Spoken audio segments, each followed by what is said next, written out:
Welcome back. In today's society, we women are constantly under pressure to maintain our overall appearance. But what happened if one day you suddenly woke up and discovered you were losing your hair and in clumps?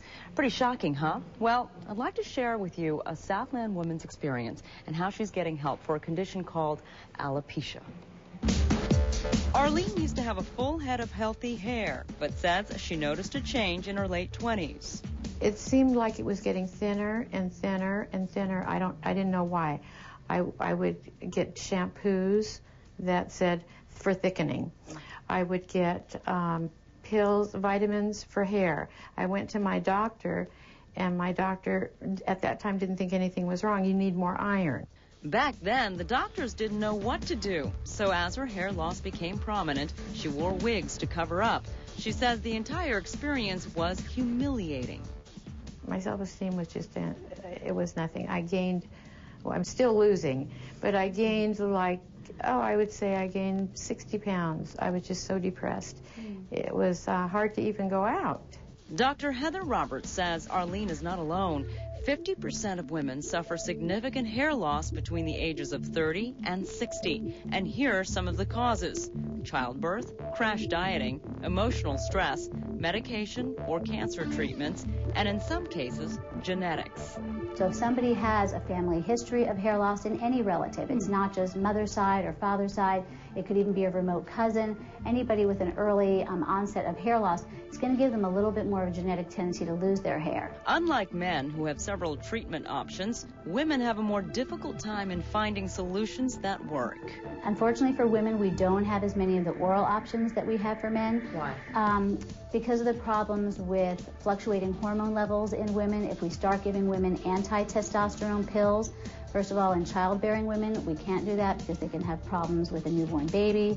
So that's limited. Now there is hope for an effective non-surgical treatment. Meet Elgin Charles. He's invented a hair extension unit that is sewn to existing hair. It's a net, and on the net we have wefted on hair, and at the top, up here in the crown area, we ventilate it, so it'll be very natural, so you can part it from side to side. In a few hours, Arlene has a full head of hair that can be washed, colored, and styled regularly. All she has to do is go in for maintenance every 3 months. Elgin says the process isn't cheap. The construction of the cap can run anywhere between $1,500 to $3,000. In this case, Elgin got insurance to pay for the process. You can get the insurance company to cover 100% because it's a unit itself. You're not paying for the labor or a doctor's service. Usually if it's a doctor's service, they only pay up to 80%. But being that it is a particular prosthetic unit, they will pay up to 100%. Maybe 80, but you can work it and try to get it. Do all insurance companies cover it? It all depends on your plan. Most HMOs, I don't think, will, but PPOs do. With help from Elgin Charles, Arlene has transformed herself from the outside in. It's hard to explain how I feel. I mean, I can go outside and feel like a person. I feel pretty. I feel confident. And a little choked up because, you know, I've been so bottled up for such a long time about this. For more information on the extension cap, contact the Elgin Charles Salon in Beverly Hills at 310-477-4727. And for more information on alopecia, contact the National Alopecia Areata Foundation. Now, because Elgin Charles not only runs a hair salon, but a non-surgical hair replacement center, most insurance companies will cover the cap, but only if you can medically prove that you suffer from alopecia.